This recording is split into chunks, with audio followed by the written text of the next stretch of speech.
The motion is adopted. Last week, Congress passed a $2.2 trillion stimulus package. This will deliver urgently needed relief to our nation's families, workers, and businesses. This is the biggest stimulus in American history, some of it going directly into Americans' bank accounts. And as the coronavirus crisis continues killing jobs, this might be just the first round. Some politicians and policymakers have said that this extraordinary moment requires a more extraordinary bailout. And one alternative idea that's been getting a lot of attention is UBI, or Universal Basic Income. Now, to be clear, the stimulus is not UBI. UBI is a concept in which all citizens are guaranteed a minimum income by the state.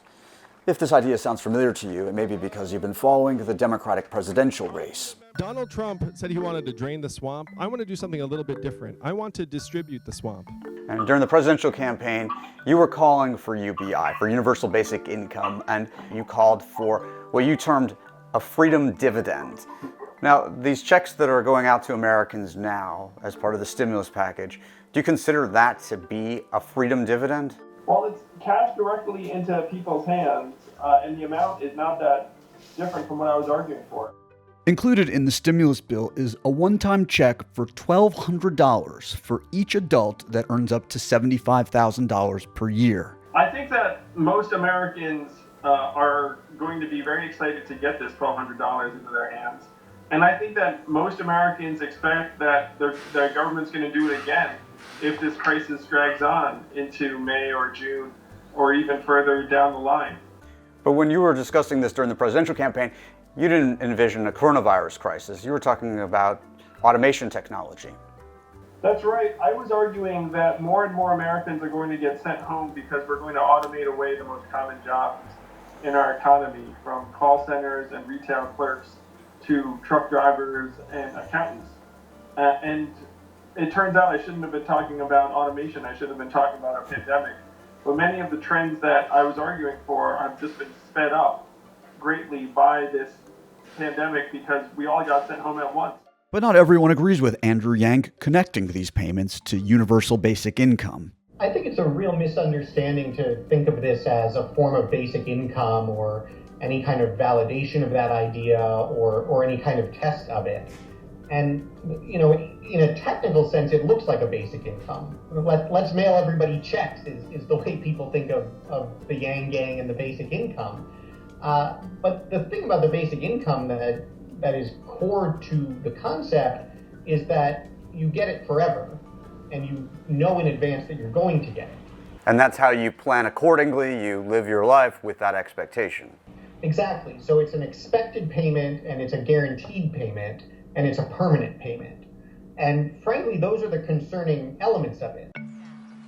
Before the coronavirus crisis, it was difficult to imagine anything like UBI taking off in the U.S. The United States is about to have the sharpest, largest economic contraction it's ever had. Jason Furman served as deputy director of the National Economic Council during the Obama administration. I think the stimulus package was an excellent first pass. It was large. It's going to get money to people quickly. So when you hear people talk about this in terms of basic income, that this is like basic income, do you see it that way?